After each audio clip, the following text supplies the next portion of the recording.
Hello everyone, this is Neha and आज हम बात करेंगे मोटर एक्सीडेंट क्लेम के बारे में। देखिए, एक्सीडेंट हो जाते हैं सड़क पर, बहुत ज़्यादा हो रहे हैं आजकल। लोग मर जाते हैं, लोग परमानेंटली डिसेबल भी हो जाते हैं। बट ऐसे में कुछ लॉज हैं, कुछ प्रोविजंस हैं जिसकी जानकारी हमें होनी चाहिए।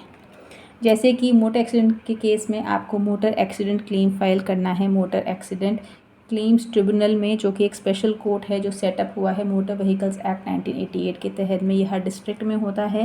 जैसे कि अभी हम नोएडा में या ग्रेटर नोएडा में हैं, तो हमारा डिस्ट्रिक्ट है गौतम बुद्ध नगर और इसका जो कोर्ट है वो सूरजपुर में है। या फाइल कर सकते हैं सेक्शन 164 और section 166 of motor vehicle act पे, इस पर चर्चा करेंगे। जुरिस्डिक्शन देखनी पड़ती है आपको। जुरिस्डिक्शन वो होगी जहाँ पे एक्सीडेंट हुआ है, या जहाँ पर जिसका एक्सीडेंट हुआ वो जहाँ का रहने वाला है, जो डिफेंडेंट है, जो व्हीकल ओनर है, वो जहाँ का रहने वाला है। इन तीनों में से किसी भी जगह पर आप ये केस फाइल कर सकते हैं। सेक्शन 164 और 166 में अंतर क्या है? सेक्शन 164 में ज़्यादातर दो तरह के लोग फाइल करते हैं। एक वो जो ज़्यादा केस वगैरह में पढ़ना नहीं चाहते हैं, उनको पता है, उन्होंने FIR फाइल कर दी है, उनको पता है कि किस गाड़ी से एक्सीडेंट हुआ है, लेकिन उनको कोर्ट कचहरी नहीं करना है, तो वो कहते हैं हम सेक्शन 164 के तहत करेंगे। तो डेथ के केस में उनको 5 लाख रुपए और परमानेंट डिसेबिलिटी के केस में उनको 2.5 लाख रुपए मिल जाते हैं। ये 3 से 6 महीने के अंदर उनको मिल जाता है।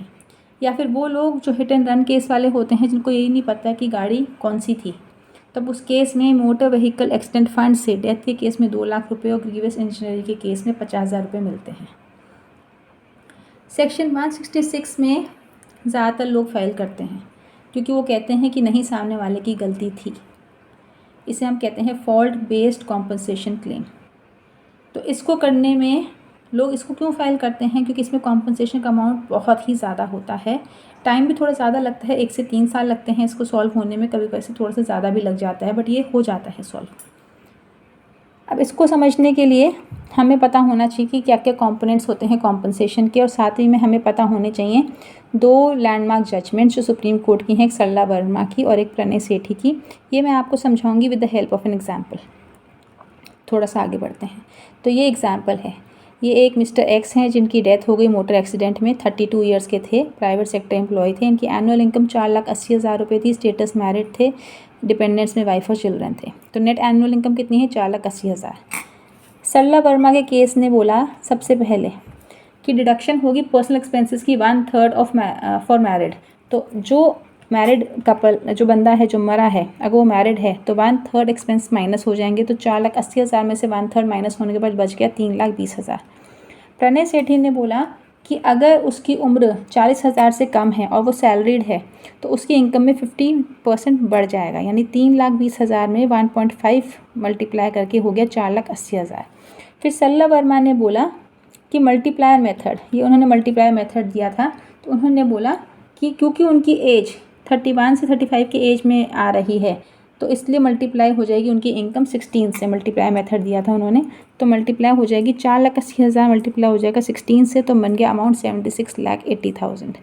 फिर प्रणय सेठी ने बोला था कन्वेंशनल हेड्स हैं जो आपको ऐड करने पड़ेंगे। 15,000 funeral expenses, 15,000 loss of estate and 40,000 loss of consortium का। तो 70,000 नेट फिक्स्ड अमाउंट है जो ऐड हो जाएगा। तो टोटल फाइनल कॉम्पनसेशन हो गया 77,50,000। अब अगर आप कंपेयर करेंगे तो सेक्शन 164 के तहत आपको मिलता है 5 लाख डेथ के केस में, और इसमें मिल रहा है 77,50,000। तो बहुत मेजर डिफरेंस है, इसलिए लोग प्रेफर करते हैं इसको। मान लीजिए डेथ का केस नहीं है और परमानेंट डिसेबिलिटी का केस है, तो उस केस में भी इनकम होती है, उसको मल्टीप्लाई करते हैं फ्यूचर प्रोस्पेक्ट से, मल्टीप्लायर से। फिर percentage loss of earning capacity, जिसका मेडिकल सर्टिफिकेट मिलता है जो कहता है कि आप 80% डिसेबल हैं या 40% डिसेबल हैं। साथ में ही कुछ नॉन पेक्यूनरी डैमेजेस भी फिक्स किए हैं सुप्रीम कोर्ट ने, वो भी ऐड होते हैं जो आपके एक्चुअल मेडिकल एक्सपेंसेस हैं। फिर पेन एंड सफरिंग के लिए भी 1 लाख के आसपास मिल जाता है। लॉस ऑफ अमेनिटीज़ के हिसाब से भी 1 लाख के आसपास मिल जाता है। और फ्यूचर मेडिकल और प्रोस्थेसिस एक्सपेंसेस में भी आपको कुछ अमाउंट मिल जाता है। तो अगर हम एक एग्जांपल लें, मैंने यहाँ पे कर नहीं रखा बट मैंने सॉल्व कर रखा है इसलिए आपको बता रही हूँ। कोई इलेक्ट्रीशियन है जिसकी सैलरी सिर्फ 25,000 रुपये है और उसको फंक्शनल डिसेबिलिटी हो गई 80% तक हो गई, तो उसको भी अप्रॉक्सीमेटली 66 लाख रुपीज़ मिल जाते हैं। देखिए, जो लॉस है वो तो हमेशा ही रहेगा, लेकिन जो रह गए हैं उनके लिए भी लॉ में प्रोविजंस हैं, इसलिए जानकारी होना ज़रूरी है। Thank you.